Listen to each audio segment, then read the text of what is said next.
Okay, we will call the January 6th meeting of the Planning and Zoning Commission to order. May we have the roll call? Andre Spinelli. Here. Jared Gardner. Here. Radhika Krishna. Here. Scott Poulos. Here. Jeff Ron. Here. Brandy Eber. Here. Daniel George. Here. Greg Strike. Here. Jim Winchester is excused. You have a quorum. Thank you. Okay, first item of business, we have the minutes from December 9th and December 12th. Is there a motion to approve the minutes?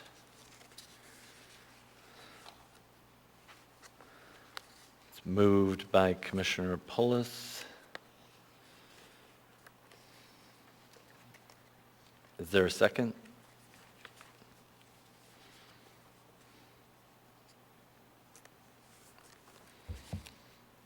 Seconded by Commissioner Ron. Any discussion on the minutes? Hearing none. Any objections to the minutes? Hearing none, the minutes are approved.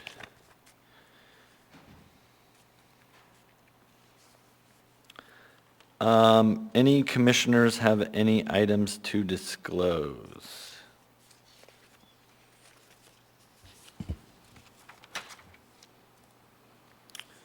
Commissioner George. Thank you, through the chair. For the case this evening, I don't have the case number in front of me, dealing with community council boundaries, I just want to disclose I serve as the vice chair of the Federation of Community Councils, which is a 501c3 nonprofit contracted with the municipality to act as an administrator for the community councils of record.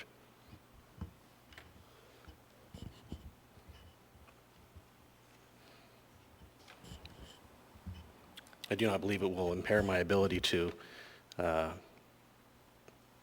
act rationally and fairly on this matter, and I hold no financial interest. Thank you.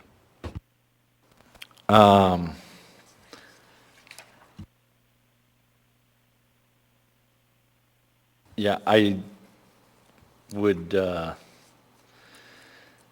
accept that you could, or I would direct you to participate unless anybody objects.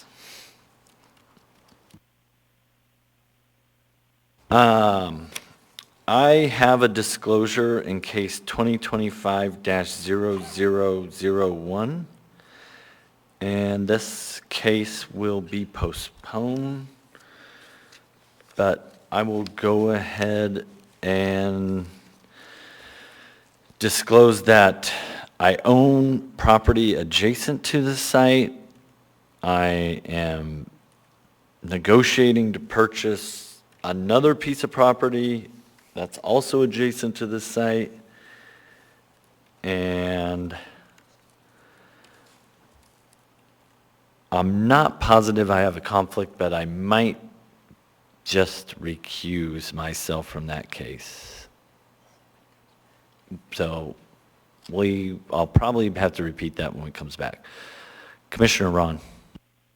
Thank you, Mr. Chair. In case 2024-0100, I have a disclosure as well. My spouse is on the executive leadership team of our community council. I have not discussed the case with her. I have no financial interest in it, and I have not been involved in any action that the community council has or may take on the matter. I don't believe it creates conflict, but did want to make that disclosure. Thanks.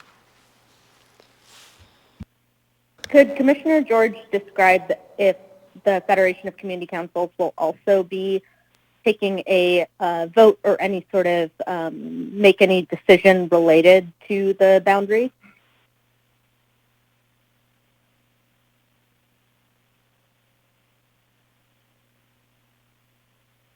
Yeah, I think the question was, will the Federation be taking any votes or making comments regarding the boundaries? Is that correct, Commissioner Eber? This is Commissioner Krishna, but oh, yes. Sorry, the Commissioner Krishna. Krishna. Whether there will be, whether the Federation will be weighing in any sort of a vote or formal way.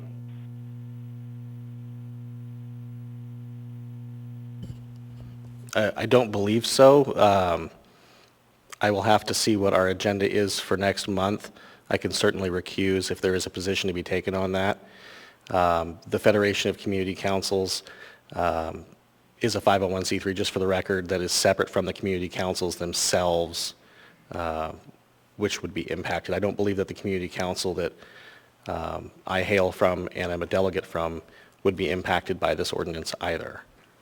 The Federation of Community Councils would be a provider of services on behalf of the municipality to those community councils. I can certainly recuse if it comes up before the Federation of Community Councils, if that would be sufficient. Thank you for the information.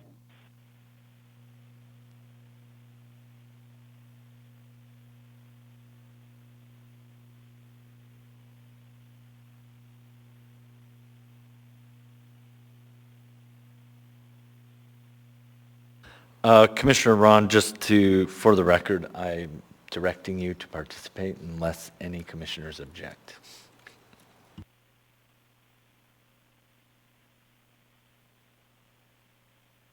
Okay, that brings us to the staff presentation for case 2024-0128.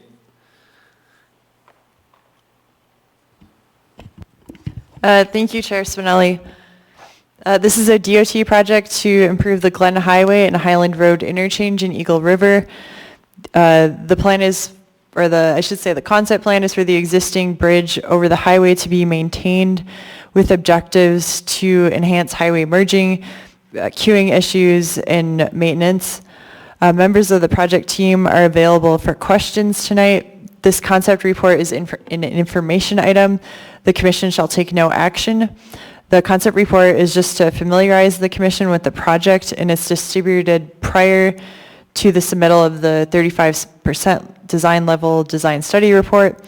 That will be reviewed by the Planning and Zoning Commission at a meeting in the future where you will take a vote to make a decision on the case. But this is just an info item with members of the project team available for questions. Thank you.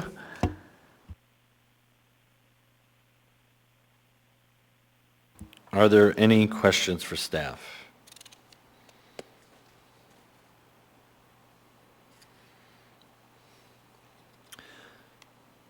Seeing none, would the petitioner's team like to speak to the commission?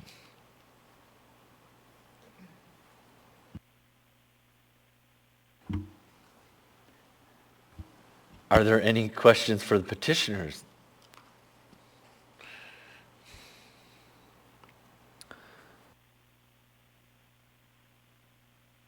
Seeing none, we will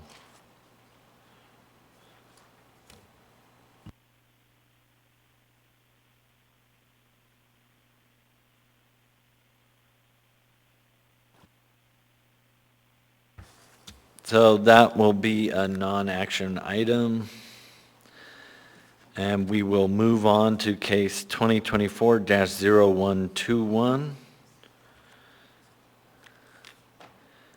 And is there a staff presentation? Thank you, Mr. Chair. I'll just be very brief. Per Anchorage Municipal Code, Title 21, the Planning and Zoning Commission is tasked with an annual review of the Anchorage School District's capital improvement budget. We did have a work session prior to this regular meeting where staff from the Anchorage School District gave an overview of that budget. Planning staff has provided a brief memo with some suggested findings for the Commission's consideration this evening. And with that, I will turn it over to Anchorage School District staff if there's any questions. So, thank you.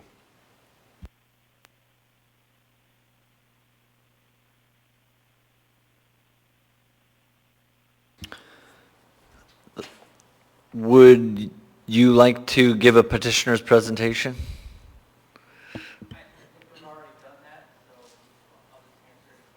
Okay. So the petitioner yielded any presentation. Are there any questions from the commission for staff or the petitioner?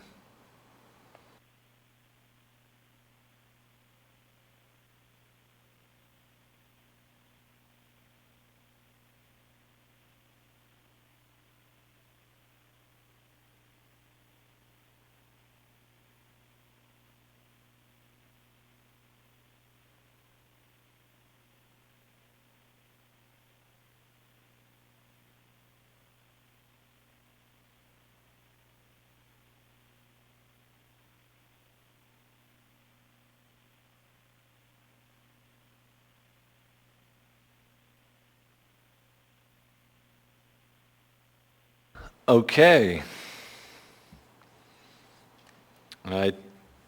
Hearing no questions, I guess we are, we need to open the public hearing.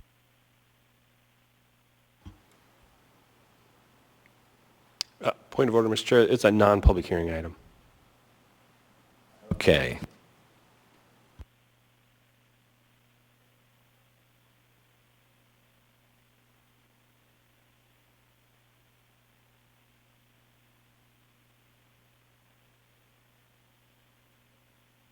Okay, no public hearing, but we will make a motion.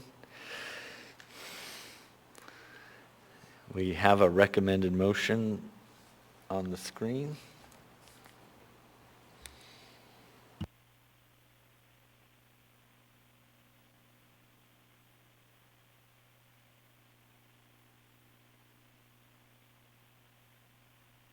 Motion made by Commissioner Ron, seconded by Commissioner Pullitz. Commissioner Ron, would you like to state your motion? Thank you, Mr. Chair. I move in case 2024-0121 to recommend to the Anchorage Assembly and the Anchorage School Board approval of the ASD 6-year capital improvement plan, including staff's findings on page 3 of the staff report. Thank you. Would you like to speak to the motion? Thank you, Mr. Chair. I'd like to acknowledge and thank the ASD representative who was here during the work session to answer the questions levied by the commission. Appreciate the additional context that was provided through that work session, and thank all those involved in the district for the development of this capital improvements plan. During the work session, we had some healthy discussion. Would recommend those from the public who have interest finding that video to get some better insight as to some of the questions and answers that were asked and responded to. One of them that I would like to call out for the record was discussion had around middle schools, understanding that the district has gone through a recent move of middle school students, 6th grade into middle school, causing some capacity constraints at many of those facilities. Would ask that ASD continue to monitor that over time as projections either do or don't come true to ensure that all our ASD students are benefited throughout their school lives with respect to capacity.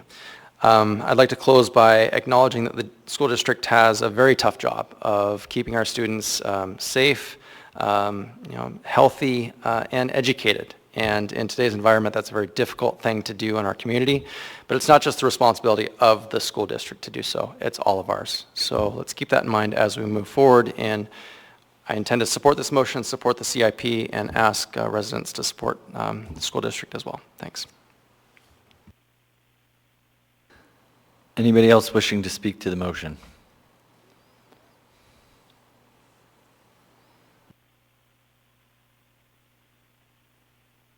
Hearing none, we'll call for the vote. Ms. Eber, how do you vote? Yes. Ms. Krishna? Yes. Mr. Strike? Yes. Thank you.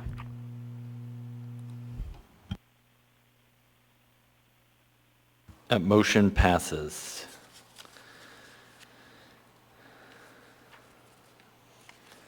Now we will move on to the public hearing items.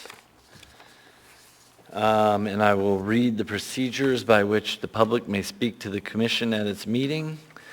1, after staff presentation is complete on public hearing items, the chair will ask for public testimony on the issue. Persons who wish to testify will follow the time limits established in the commission rules and procedures. Petitioners, including his or her representatives, will receive 10 minutes. Part of this time may be reserved for rebuttal. Representatives of groups, community councils, PTAs, etc., will receive 5 minutes, and individuals will receive 3 minutes. When your testimony is complete, you may be asked questions by the commission. You may only testify once on any issue unless questioned by the commission. Any party of interest wishing to appeal shall first file with the planning director within 7 days of the commission's decision made on the record a written notice of intent to appeal in accordance with AMC 2103-050A4A. Commission recommendations to the Anchorage Assembly are not appealable.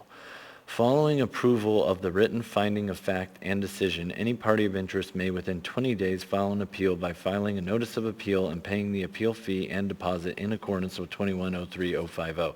The notice of appeal must be filed with the planning director on a form prescribed by the municipality. If the appellant is not the applicant, the appellant's notice of appeal shall include proof of service on the applicant. Okay. That brings us to case 2024-0100.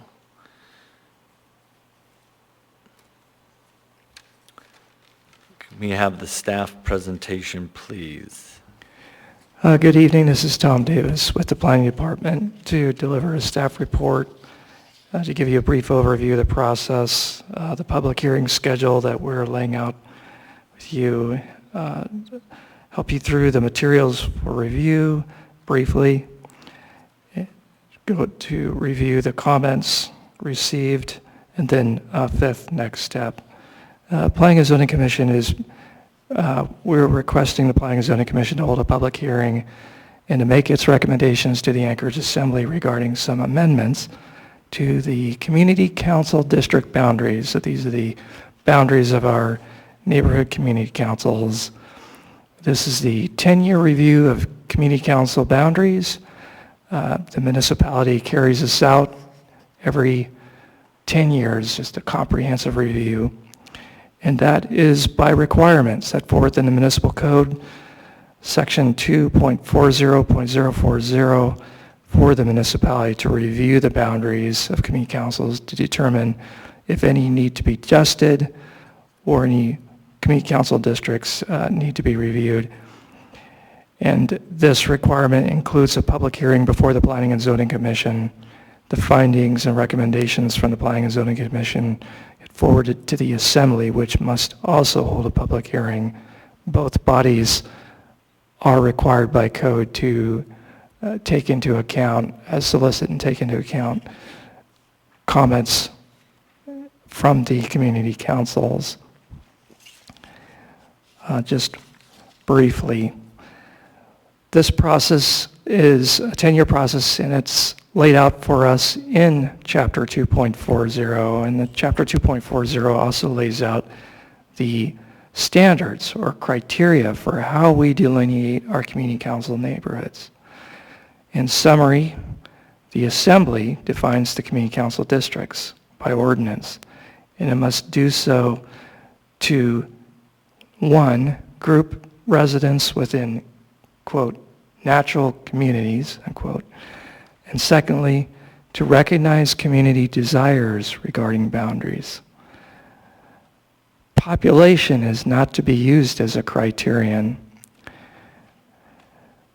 To assist in the 10-year boundary reviews, the materials that you have, particularly in Attachment 3, the main report, translates these very generalized municipal code standards for establishing community council districts into 7 boundary review criteria that are more easily, equitably applied, and that the Planning Department and a Boundary Advisory Committee has applied to individual boundary study areas. To identify those boundary study areas, identifying boundary issues to evaluate. How do we do that?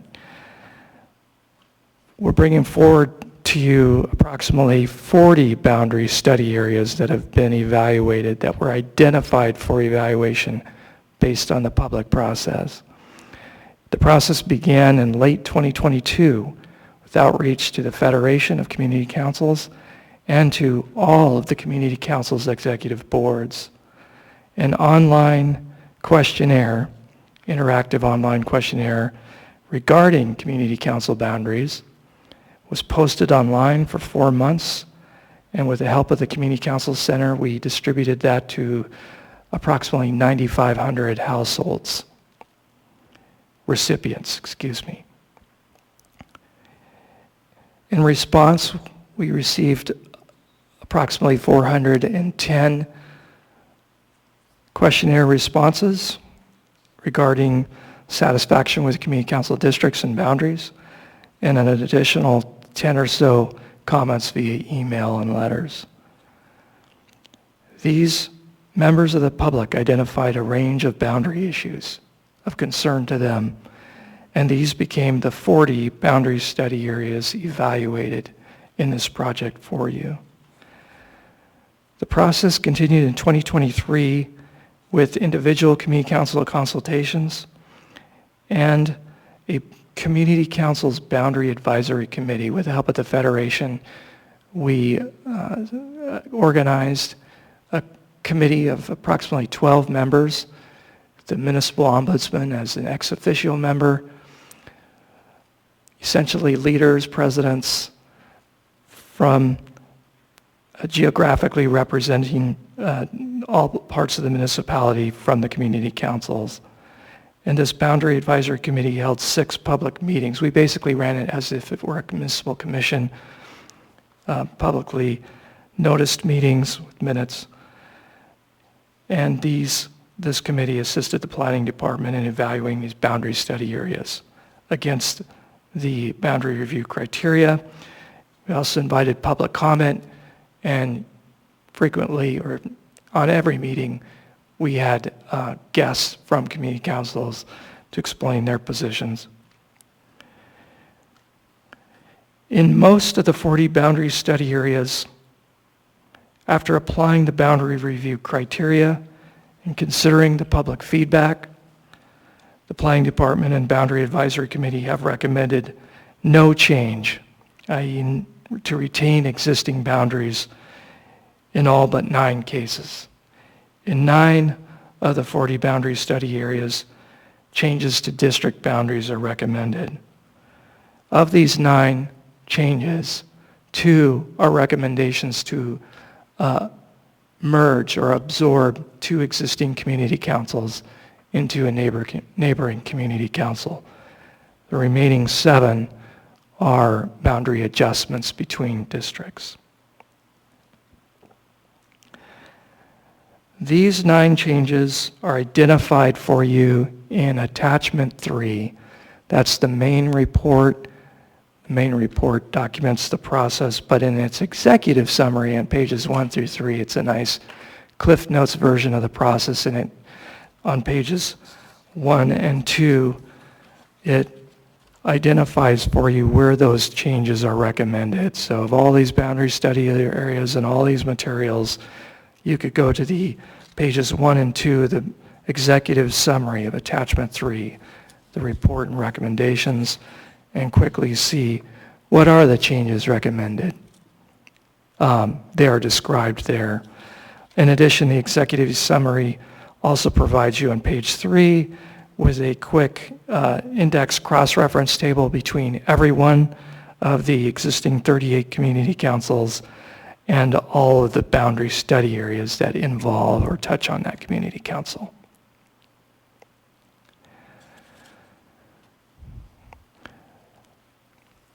I'll briefly, secondly, go over the materials before you,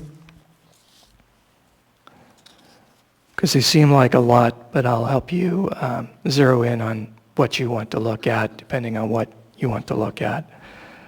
First of all, the materials include tonight's memorandum, G1, a brief introductory memorandum that introduces you to the materials and process, and it includes 7 attachments. So attachments 1 and 2 are the draft assembly ordinance. The draft assembly ordinance that the commission would make recommendations about and that the assembly may adopt. And it is simply indicates how the code would change to change the list of the recognized community council districts and the list of community council district maps. Attachment 1 is the text of the ordinance, and attachment 2 and 11 by 17 are is Exhibit A would be the maps that the assembly would adopt, and these maps would replace the existing atlas of community council district maps in section 2.40 of the code.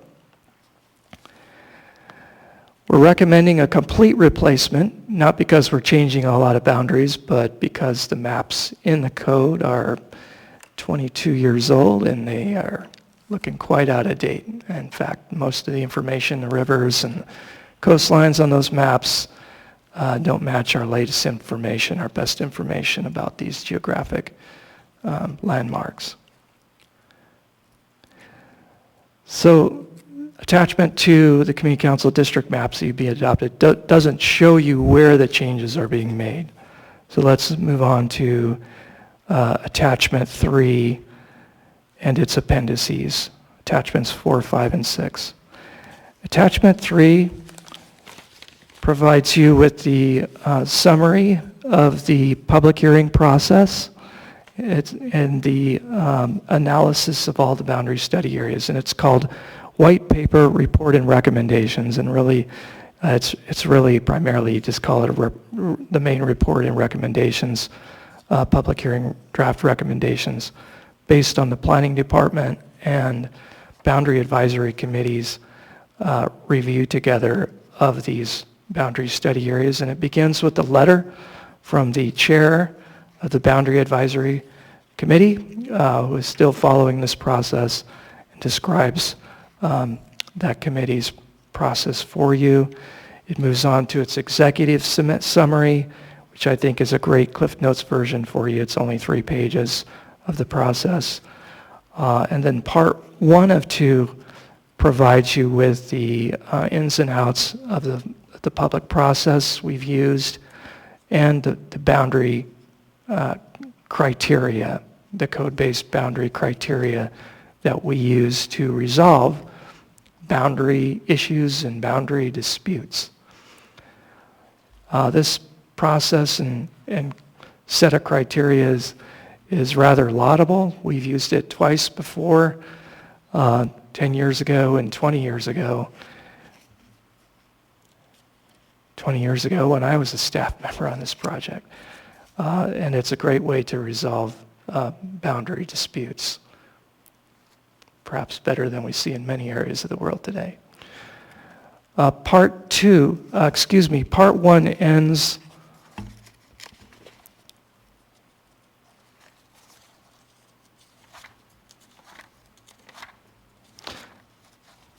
with the criteria. Part 2 is the boundary study areas evaluation. But the first thing it does is it gives you a summary of the results of our questionnaire survey sent to about 9,500 households. Again, we received more than 400 responses, has some graphs and charts kind of giving you a sense of the public's satisfaction with whether their neighborhood boundaries reflect their actual neighborhood, whether the size of their community council is too large and too small, just an overview. But the main part of the report from basically for about 40 pages is the evaluation of the individual boundary study areas. It provides you with the criteria and how we reviewed each community council boundary study area 1 through 40 through the criteria, and then we lay out for each criteria or for each boundary study area the options we looked at. We looked at options A, B, C, and onward for most every boundary study area. And then it identifies for you which of those options were recommended by the planning department and which of those options were identified recommended by the Boundary Advisory Committee. Option A is always no change. Option B, C, and onward are options where there are changes, and they're generally in order of increasing magnitude of change.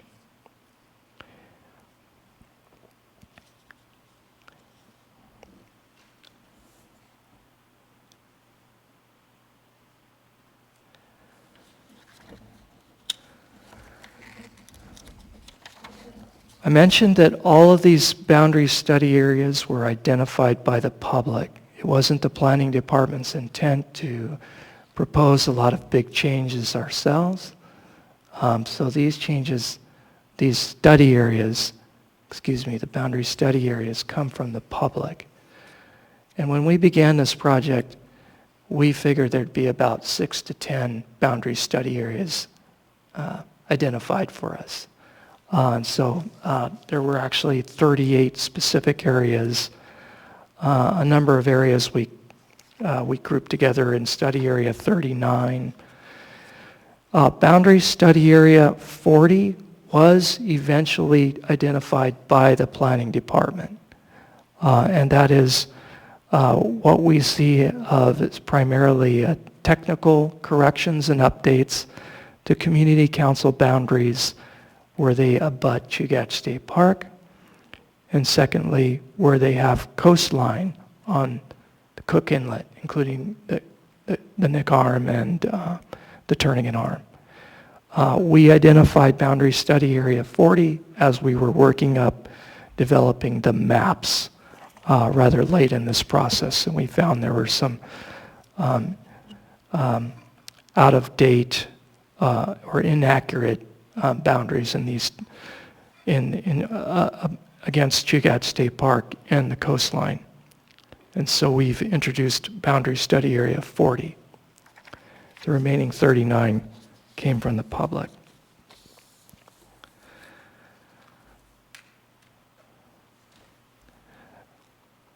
I'll move on to the public review and public hearing schedule. Just let you know that the public hearing draft materials were posted on the project webpage on October 30th, and we notified all community councils a day later on November 1st. The public hearing draft materials were posted on the Planning Cases Online website and distributed for agency and public review and community council review on November 15th, 2024, and scheduled for a hearing this evening. As indicated in the memo, our plan and recommendation is to continue this public hearing to February. So the Planning Department requests that the Planning and Zoning Commission open the public hearing for case 2024-0100 on this evening, and then to continue the public hearing to February 3rd. Continuing the hearing to the 3rd of February is necessary to give the community councils and any other organization that meets monthly enough time to deliberate and then develop a resolution and vote on a resolution indicating the community council's position as to its boundaries, especially regarding any boundary study areas for the commission's consideration. And we have requested and are working with community councils that they each develop formal resolutions that are voted on by their members, not just a letter or testimony, but a formal resolution. In this case, 2024-100, providing enough time for all affected community councils to convey their recommendations to the commission is essential to meet public process requirements set forth in AMC 2.40 for these boundary reviews. And this code session establishes both the commission and the assembly must each solicit and consider the recommendations of the community councils. And so we are at a phase in the public process where it is time for the community councils to weigh in formally. Phase 1 was the questionnaire, the public identifying the community council, the boundary study area issues to address. Phase 2 was the boundary advisory committee's process. And now phase 3, it's time for the community councils to formally weigh in.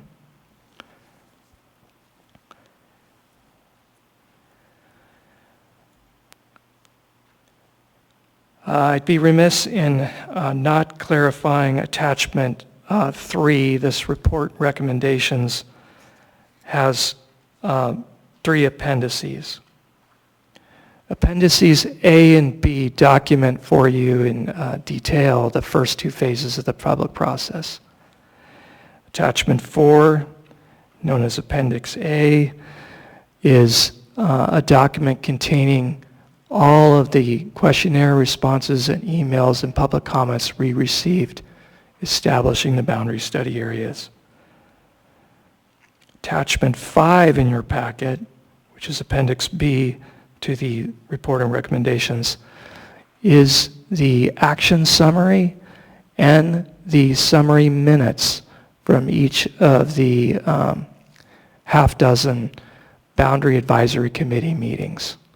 And so when you go into the report and you're reading its evaluation of each boundary study area, for each boundary study area, it provides you a cross-reference to every public comment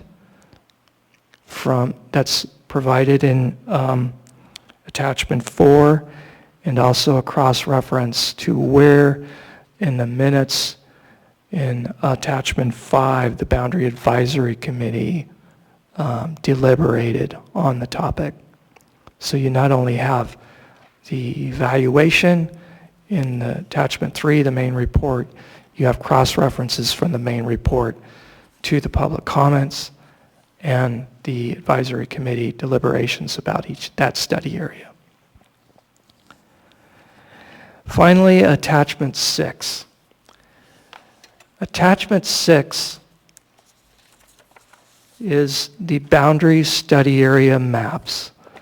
So each and every boundary study area in the report, in attachment 3, gives you the very first thing it does. It highlights in yellow, it cross-references you to the boundary study area maps that show you where that boundary study area is relative to the existing community council boundaries. So if you want to know where the existing community council boundaries are, you can go to these maps, boundary study area maps, and you see those. And then you see highlighted in yellow where the boundary study area is. So if somebody from the public identified, my neighborhood, I live in University Area Community Council.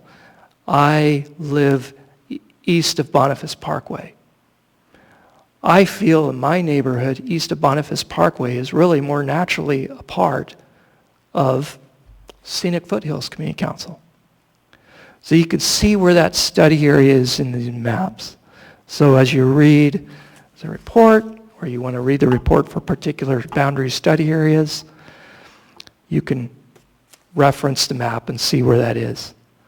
Boundary study area map not only shows you where the existing community council boundaries are and where the boundary study area is, but it also highlights in hashed lines where the planning department and the boundary advisory committee actually recommended a boundary change, that an area be shifted. So in most of these areas, or most of these boundary study area maps, you see yellow areas, but you don't see cross-hatched lines through them.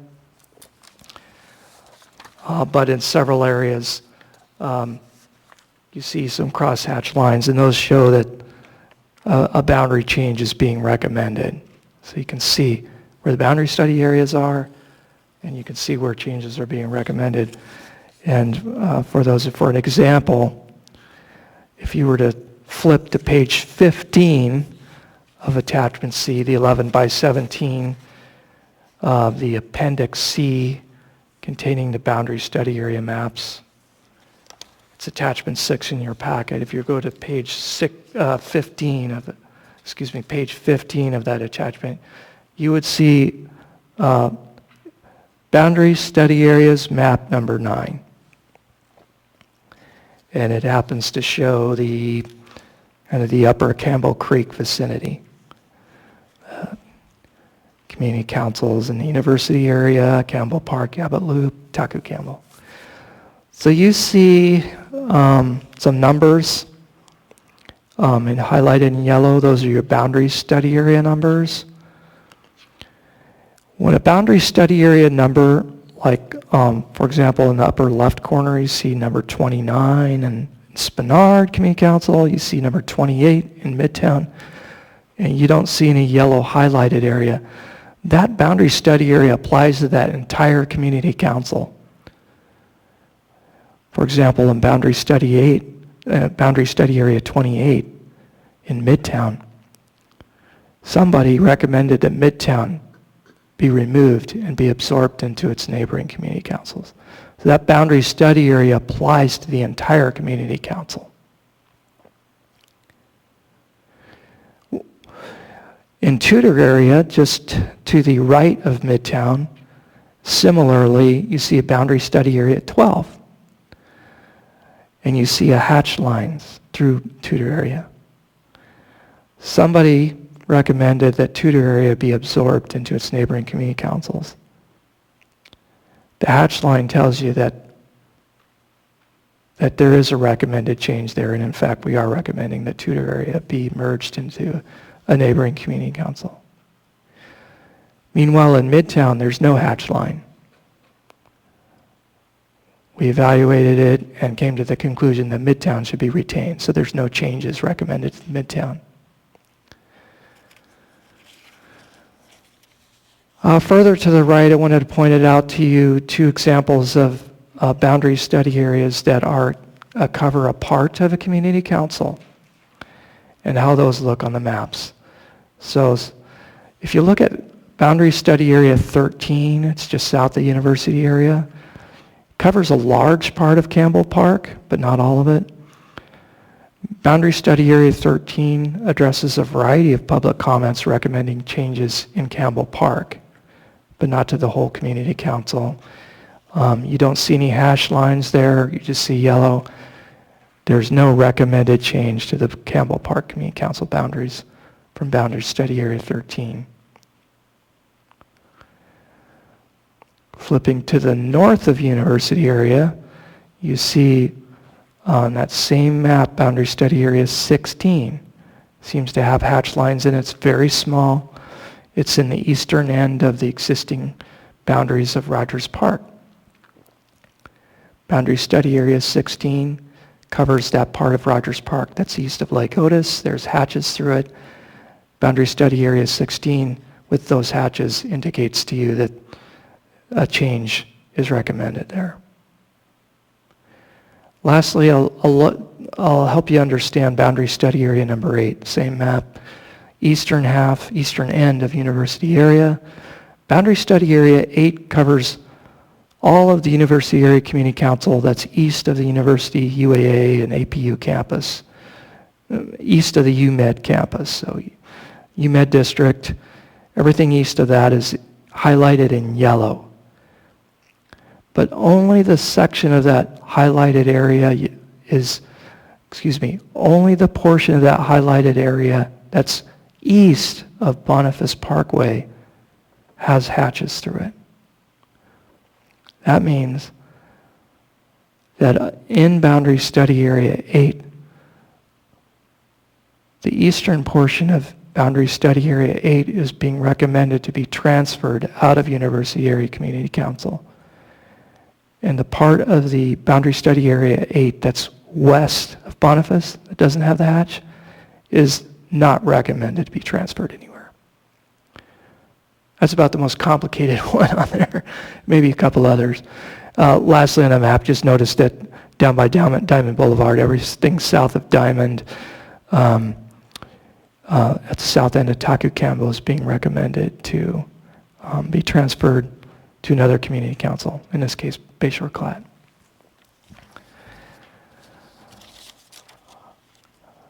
Comments received so far, almost done here. So far, we've received comments from 2 members of the public, individuals, and those are in attachment 7 of your packet, along with the resolutions of 9 community councils stating their voted on adopted positions concerning their boundaries. And in each of those resolutions, those community councils are addressing the boundary study areas that touched on their community councils. And we recommended to each community council, even if a boundary study area didn't recommend a change in your district, if you were touched by a boundary study area, we highly recommend you state your position as to boundaries to the Planning and Zoning Commission. Just a quick note, the Rabbit Creek Community Council resolution still indicates draft on it. Rest assured that that word draft they didn't mean for that to be there. They've submitted a final version, very same resolution. It's just they forgot to eliminate the word draft, and we're going to give you that final resolution before your hearing closes. We anticipate more resolutions coming on these boundary study areas throughout January. We are also seeing several new proposals from community councils for boundary study areas, boundary changes that are not covered in the public hearing draft materials, that are new to us, they'll be new to you. We will cover those in the final report and recommendations to come to you before the February 3 public hearing. Basher Community Council is proposing to expand its boundaries, and we anticipate another community council, I can't confirm, is proposing to expand its boundaries. So stay tuned on that.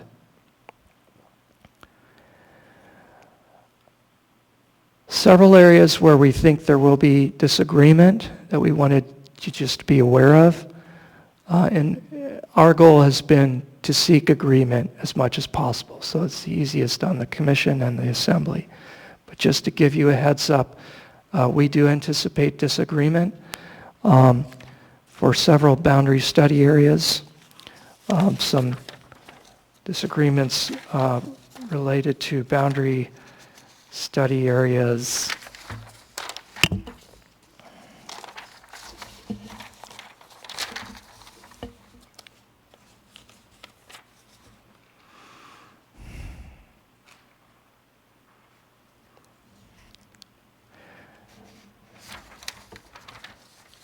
Bear with me. Boundary study area 23.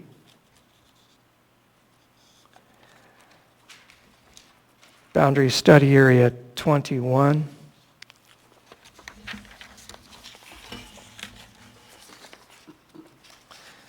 Boundary study area 8.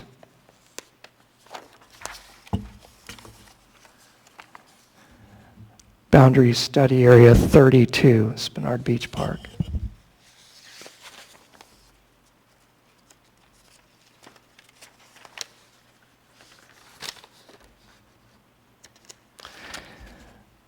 Boundary study area 40, brought forward to you by the Planning Department.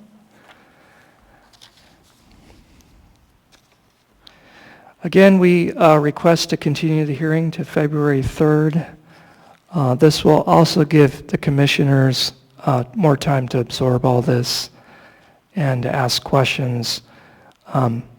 Project staff is requesting to the Planning Department that we tentatively schedule a work session for February 3rd at 5:30 p.m. But we are available at other times as well, as the commission wishes. Thank you for your time, and I can take any questions.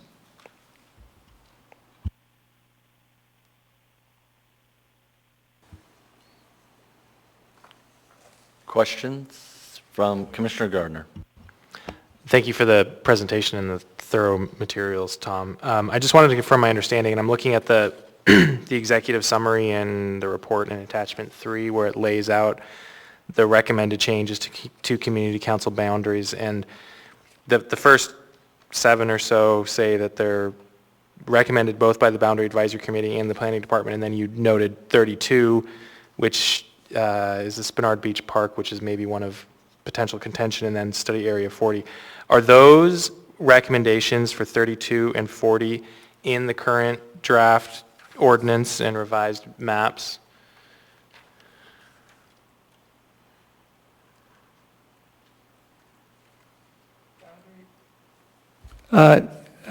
Yes, through the chair, boundary study area 40 and the recommendations of the planning department in boundary study area 40 are reflected in the ordinance and the Exhibit A maps.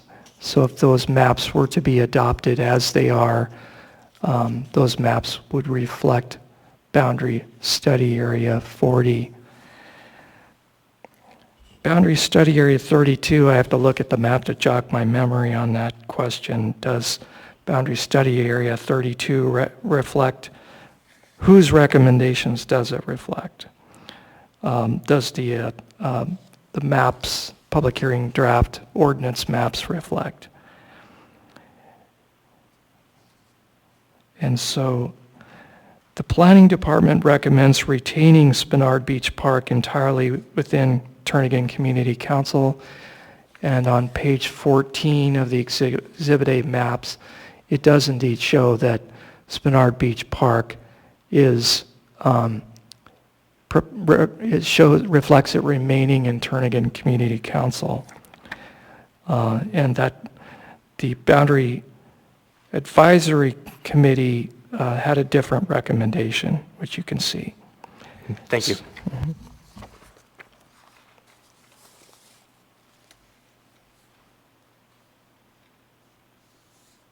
So was the recommendation on Spenard Beach Park to put Spenard Beach Park into Spenard Community Council?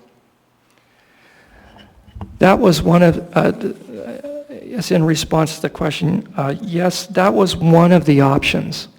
What would be the other? I guess I'm just trying to wrap my head around what the controversy that you told us is going to be coming our way.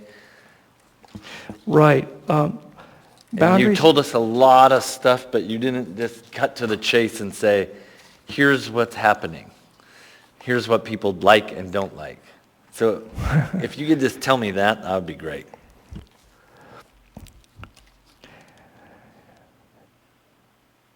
So in the executive summary, the 9 areas of changes are shown on pages 1 and 2. I want to cut to the chase where the changes. If you want to know where people agree and disagree, I think I listed those boundary study areas that I'm aware of. However, I imagine there are going to be other areas, and I can't predict for you exactly which areas are going to be disagreements. But one of those areas where I do anticipate disagreement is Spenard Beach Park. Spenard Beach Park, both community councils, those being Turnagain and Spenard, they each would prefer that Spenard Beach Park be in their community council. They each lay out reasons why it should be in their community council, which we have attempted to reflect in the evaluation of this study area on page 50 of the report. On page 50 of your attachment 3, the community councils had a meeting. The presidents had a meeting, or a couple people had a meeting, and they said, well, why don't we have Spenard Beach Park located in both community councils? And our community councils would overlap, so we both get it. Another option was to split the baby in half. Planning department recommends just leaving it and turning it community council. We believe well, you can lay out the reasons. However, the Boundary Advisory Committee recommended placing Spenard Beach Park in both community councils, so their community council district boundaries overlap. There are other options listed on pages 50 and 51, but you can see that option A, no change, is recommended by the planning department, and then option C as in Charlie. C, placing it and sharing it, placing it in both community councils as recommended by the Boundary Advisory Committee. Thank you. And then, real quick, I guess, for my clarity here. So 40 was another one I circled as contentious. Yeah, and so I guess I'm just curious, like, is the recommendation to take the mudflats out of the community council and they're wanting to keep it in? Is that what's happening? Is that the conflict we should expect to hear? Correct. Okay, please say no more. Commissioner Ron. Thank you. Through the chair, Tom, echo prior commissioners' comments. An impressive amount of work here that you've helped us better understand, or at least helped me better understand based on your presentation. And so thank you for that. My question is around the so what of all of this. And maybe it's a bigger question than I should be asking in this forum, and can have a side conversation later about the role of community councils in our community. But can you distill for me as a commissioner, with respect to planning and zoning, what are the implications of some of these changes to community council boundaries and how we plan and move forward as a community through Title 21 and planning and zoning? And I guess a finer point on that question would be, are there any implications around things like assembly districts or voting districts, things of that sort that would be informed by these changes? Thanks. Community councils are recognized by the municipality, by its charter code, as the voice of neighborhoods as to future development in the community. The community councils don't have any power. They simply comment and advise. However, the community council for your area does represent your neighborhood when land use decisions that do affect your neighborhood are being made. Community councils also have a say in public investments. So there's a CIP, so for example, University Area Community Council is very active, and they're very active in advocating for particular prioritized improvements in their district. Next door, Toot Area Community Council has not been able to meet its quorum. Toot Area and Portage Valley, down in the Turning and Arm, have not been meeting regularly. Property owners, businesses, residents in those areas aren't being represented. And so it's very important that those areas be represented. If your neighborhood is in a community council in which your area is really peripheral to their interests, peripheral to their attention, and you're more aligned with a community council that's active next door, then again, it's important that the community council district boundaries reflect your neighborhood. If your community council has 30,000 residents and it is struggling to provide representation on issues across the width of its community council, then maybe that community council should be considered for possibly being divided or parts of it being moved. We ended up not recommending such a thing for Northeast, but looked into it. So these, some of this is a little tedious, and it doesn't seem very important. The mud flats is very, it's easy to feel like, well, are we really going to debate that? But we believe it's helpful to have the maps accurate and have the community councils reflect the actual natural neighborhoods. And we think that it really, it also helps the community councils do their business, and it strengthens them. They don't have to chase their tail or fight with one another over boundaries if we've figured out the problem, and we've done so in the past. And we generally hope to these processes that we strengthen them and help everyone focus on the important issues at hand, which are land use and zoning and housing. Regardless of whether the community council is in the mud flats or not. So, thank you. I guess I'd just add on this mudflats topic that the municipality of Anchorage ends at mean high tide. So those community council boundaries are technically outside the municipality. That's my understanding. I don't know that we need to. You know, comment on in that. response to that, we're not so sure. We think it might be to mean low tide and getting help from the municipal surveyor. And we're also seeking comment from the state of Alaska. You know, both for Chugach State Park and the mudflats, a $64,000 question for the community councils is, even if the district is or is not in my community council, if someone is going to develop a parking lot in Chugach State Park just outside my community council boundaries, or if someone's going to build a pipeline in the mudflats just outside my community council boundaries, what kind of notice does the state give me? What kind of comment opportunity does it give the community council? And does it matter whether the community council is in that area or not? And that's an assignment that the planning department has to bring to this body and the community councils this month. Yeah, I guess, and on that topic, if we're hearing a case on Spenard Beach Park and Spenard Community Council brings us comment, I don't see that we're going to weigh it any differently, the Turnigan comments versus the Spenard comments, at least me personally. And so I guess there is a lot of it that I don't quite understand why it's so important, but either way, I think we should move on. Any other questions?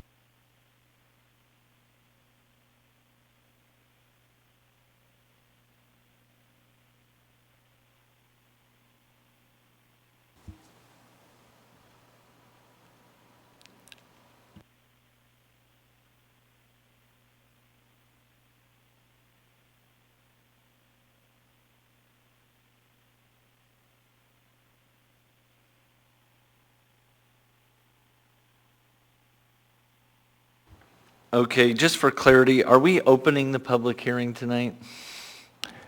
Yes, please. Okay. Seeing no more questions for staff, we will ask for the petitioner's presentation, which is staff, which we just had. So we will open the public hearing. Anybody wishing to testify, please step forward. I see nobody. Is there anybody on the phone? Okay. We've been requested to postpone and continue this public hearing. Is there a motion to do so? Moved by Commissioner George, seconded by Commissioner Gardner. Commissioner George, would you like to speak to your motion? Thank you, Mr. Chair. I move that we postpone this public hearing to February 3rd, 2025 to allow community councils and any other organizations the necessary time to deliberate and provide resolutions to the Planning and Zoning Commission for review. Many of the community councils did not meet over the holiday break, or if they did, it was simply a potluck. Now that this has been presented to the commission, many of the community councils will resume their monthly meetings in January, and this will afford them the opportunity to digest the materials and weigh in for the commission's review at our February meeting. Thank you. Mr. Chair. Yes. Thank you, Mr. Chair. Just a question for the clerk. Is there a difference, because the motion on the floor is to postpone, but we'd like to continue the public hearing. Is there a difference between postponing to next month versus continuing the public hearing to next month? No difference. We can do it. We're good. All right. Thank you, Mr. Chair. Appreciate the clarification.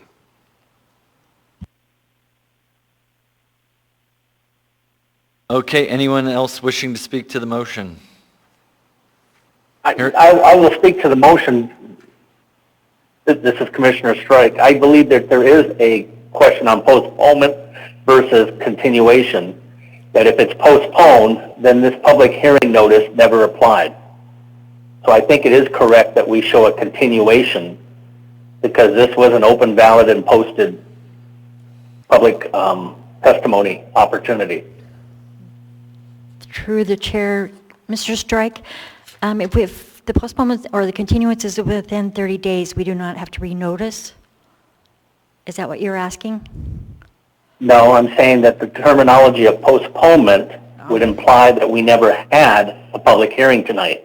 We're going to continue the continuation, which is what the original motion said. I think the wording does matter.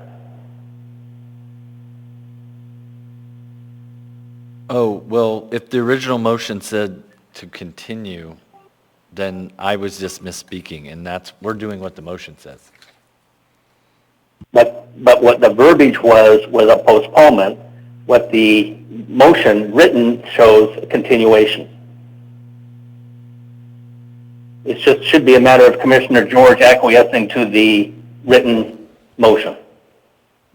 Commissioner George, would you like to restate your motion for clarity? Thank you for the opportunity, Mr. Chair. To clarify, this is a motion to continue the public hearing to February 3rd, 2025.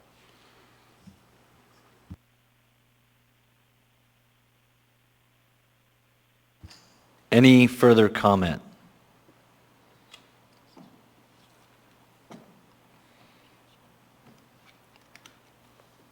We'll call for the vote. Ms. Eber, how do you vote? Yes. Ms. Krishna? Yes. Mr. Strike? Yes. Thank you.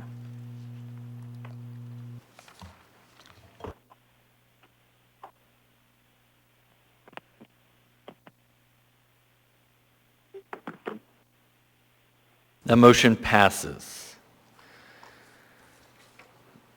Next, we have case number 2025-0001.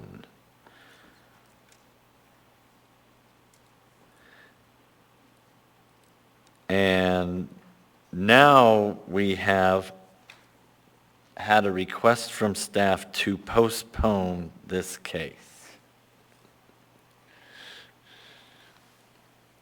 And there's a recommended motion moved by Commissioner Ron, seconded by Commissioner Pullis. Commissioner Ron, would you like to speak to the motion?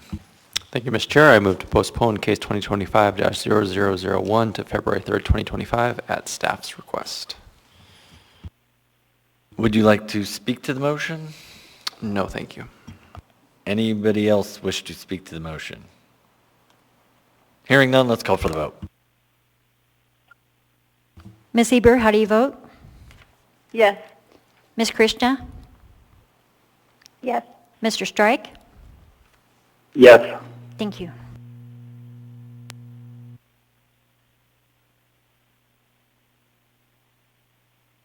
Motion passes.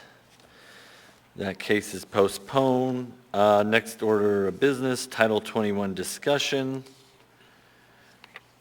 Anybody care to discuss any of the items? There is a memo.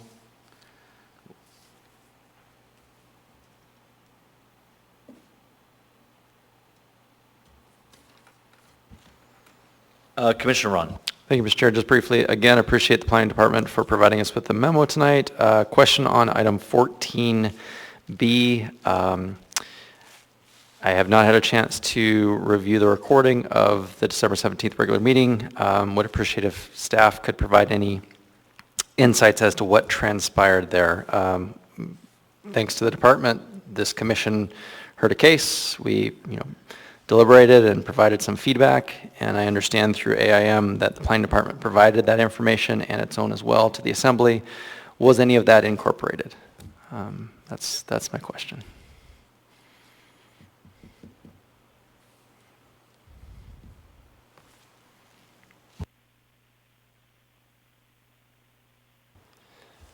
Through the chair, we'd have to follow up on that, Commissioner Ron. I can't say off the top of my head. I can tell you that the code was published today, so you can now read it.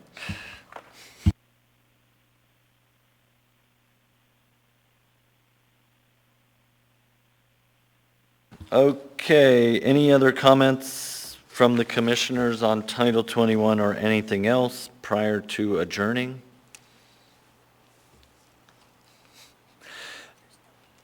And just to note, there's no meeting next Monday, and we are ready for a motion to adjourn.